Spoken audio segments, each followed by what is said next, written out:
In the morning when I rise, give me Jesus.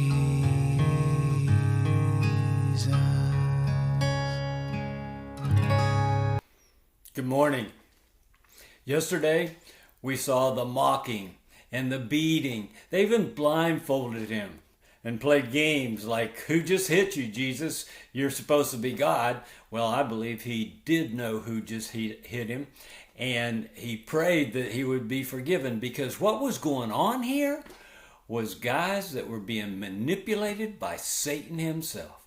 They had given themselves over to darkness. That's what Jesus said. The power of darkness is driving what's going on here. Then Jesus said, I am the Son of God. They said, we don't need to hear anymore. Even though that's no offense whatsoever, because he is the Son of God. Hallelujah. Well, today we start chapter 23 in Luke, and I'm going to read the first 7 verses, and they say this. Then the whole body of them got up and brought Jesus before Pilate. See, Pilate was the governmental authority, and they didn't have the authority in the religious realm, but the government could sentence Jesus to death. So they began to accuse Jesus, saying, we found this man misleading our nation and forbidding to pay taxes to Caesar. Now, we haven't seen any testimony of that. In fact, Jesus said, pay your taxes, give to Caesar what's Caesar's. And saying that he himself is Christ the King. Now, he did say that because he is. So Pilate asked him, saying, are you in fact the King of the Jews? And he answered and said to him, it is as you say. Well, then Pilate said to the chief priests and to the crowds, I find no guilt in this man. There was none. But they kept on insisting, saying, well, he stirs up the people, Pilate.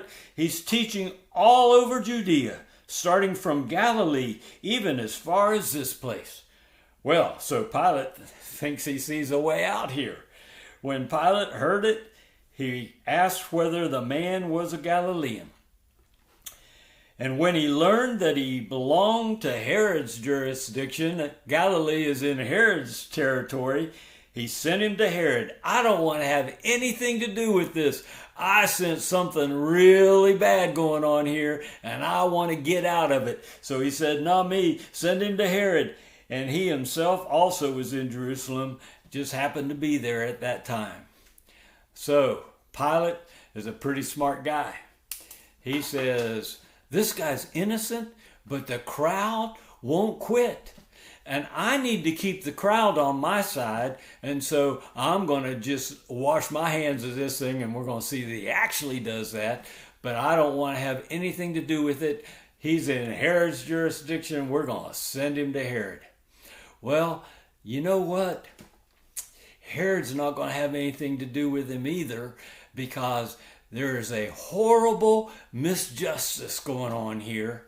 Jesus is not guilty of anything, but he's going to be killed as the most guilty one there has ever been, because all of your guilt and my guilt is placed on him.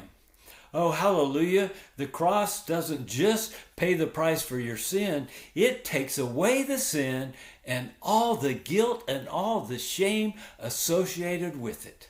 So God bless you, the one who leaves their guilt and shame and everything associated with all our sin nailed to the cross. Leave it up there. I look forward to being with you tomorrow. We're going to see what Herod has to say about this Jesus and what's going on with him at the hands of the chief priests and the Pharisees and the scribes, the religious people. Enjoy your day today. Give me Jesus. Give me Jesus.